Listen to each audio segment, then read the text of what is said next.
হরে কৃষ্ণ, রাধে রাধে। আমি গোবিন্দ চরণ স্মরণ করে আজ আবার এসেছি ছোট্ট করে একটি পাঠ আপনাদের কাছে করে শোনাবো বলে। তো তার আগে চলুন সকলেই মিলে বলি হরে কৃষ্ণ কৃষ্ণ কৃষ্ণ হরে হরে, হরে রাম রাম রাম হরে হরে। প্রেম সে সকলে একবার বলুন নিতাই গৌর প্রেমানন্দের হরি হরি বল, হরি বল, হরি বল। তো আজকে আমি যে পাঠ করে শোনাবো সেটি হচ্ছে দেবকীর গর্ভে শ্রীকৃষ্ণের জন্ম ও দেবকীর পুনর্জন্ম বৃত্তান্ত। মন দিয়ে শুনুন, আশা করি নিশ্চয়ই ভালো লাগবে। যদি ভালো লেগে থাকে তাহলে লাইক, কমেন্ট এবং সাবস্ক্রাইব করে পাশে থাকবেন। নিপ বলে মুনিবর শুনিনু বিশেষ, দেবকীরও গর্ভে কৃষ্ণ করিল প্রবেশ। সংসারেরও সার কৃষ্ণ দেবেরও দুর্লভ, দেবকীরও গর্ভে বাস করিল মাধব। যার নাম লয়ে জিয়ে ভব পারে তরে, হেন কৃষ্ণ চন্দ্র আছেন তাহার উদরে। যে কৃষ্ণের পাদপদ্ম পাইবারও আসে, কত ঋষি দিবানিশি জপে যোগ বসে। ব্রহ্মাণ্ড দুর্লভ হয় শ্রীকৃষ্ণ চরণ, যার পাদ্য লাগি যোগী ত্রিলোচন। হেন কৃষ্ণ চন্দ্র ছিল দেবকী উদরে, কংসের কি সাধ্য তারে কারাগারে করে। কহমুনি মহামুনি শুনি ইহারও কারণ, অবশ্য থাকিবে কোন পূর্ব বিবরণ। যেই দিন দৈবকীরে কারাবদ্ধ হইল, কিবা পুণ্য কংসরাজ ধ্বংস না হইল। কি জন্য এতেক সহ্য করেন শ্রীহরি, কহ কহ মুনিবর শুনি কর্ণ পরি। দেবেরও দুর্লভ হয় কৃষ্ণেরও চরিত্র, কৃতার্থ হইব শুনে কৃষ্ণ লীলামৃত। শ্রীকৃষ্ণ চরিত্র সুধা সংসারেরও সার, সংসারের হেন সুধা কিবা আছে আর। সেই সুধা পানে হয় সমন দমন, দিবানিশি কেহ নাহি ভাব সে চরণ। যে সুধা করিলে পান হয় ক্ষুধা দূর, আহামরি গুণ কিবা শুনিতে মধুর। আহামরি হরিগুণে কইল কংসবাস, হরিপদে রাজ্যহানি হইতাম দাস। আহামরি হরি সুধা সংসারেরও সার, যেই সুধা সংসারেতে খুঁজে পাওয়া ভার। রাজ্যপদ পরিহরি কত মহাজনে, সেই সুধা অন্বেষণে গিয়াছেন বনে। সেই সুধা লোভে সাধু প্রবেশিয়া বন, ব্যাঘ্র ও কুকুরে করে জীবন অর্পণ।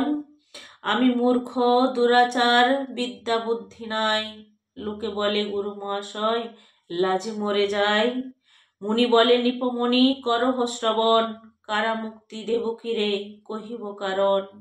তাহারও প্রমাণ রায় কহিব তোমায়, স্থির চিত্ত করিয়া শ্রবণ কর রায়। দেবকী জঠরে কৃষ্ণ ছিলেন যথার্থ, নাহি ছিল দেবকীতে কৃষ্ণ ভক্তি তত্ত্ব। ভক্তিহীন দেবকীরে কারাই রাখিল, ভয় পাইয়ে দেবকী কাঁদিতে লাগিল। দেবকী বলেন হায় কি দায় ঘটিল, বুঝিনু আমার গর্ভে রাক্ষস জন্মিল। রাক্ষস পিশাচ কিংবা হবে কোন শত্রু, শত্রু ভাবে জন্মিল কে হয়ে মম পুত্র। কৃষ্ণ জন্মিল বলি না জানে বিবরণ, কৃষ্ণ ভক্তিবিহীন দেবকী একারণ। ভক্তি বিনে মুক্তি প্রাপ্তি কদাচনা হয়, ভক্তি হইতে যে কৃষ্ণ কভু বড় নয়। ভক্তি নাহি যাতে কৃষ্ণ থাকিতে কি হবে, ভক্তি বিনে মুক্তি পরে কেমনে পাইবে। দেবকী কারায় কৃষ্ণ পায় একারণ, আর এক প্রমাণ শুনো তাহরাজন।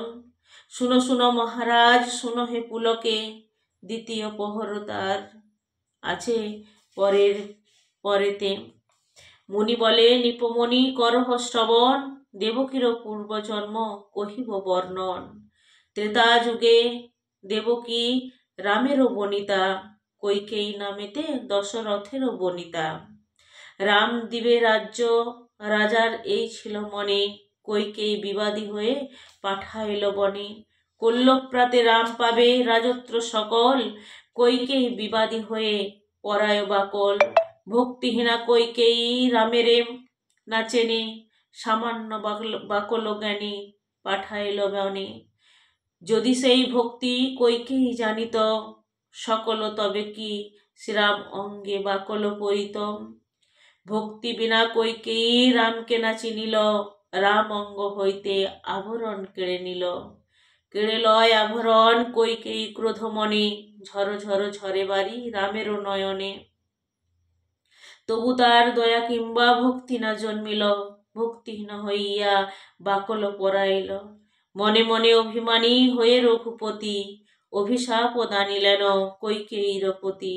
মনস্তাপ দিয়ে বনে পাঠাও আমারে, এর যোগ্য দণ্ড পাবে কৃষ্ণয় অবতারে। মা হয়ে পুত্রের শত্রু হলে অবিচারে, পুত্র হয়ে রুষ্ট হব কৃষ্ণয় অবতারে। জন্মিব তোমারও গর্ভে মিথ্যা কভু নয়, মম হেতু কারাভোগ হবে কংসালয়। দেবকী নামেতে হবে রাজারও নন্দিনী, মথুরায় হয়ে রবে কংসেরও ভগিনী। আমারও কারণে কংস অতি মন দুঃখে, ভাই হয়ে পাষাণ দিবে তোমারও বুকেতে।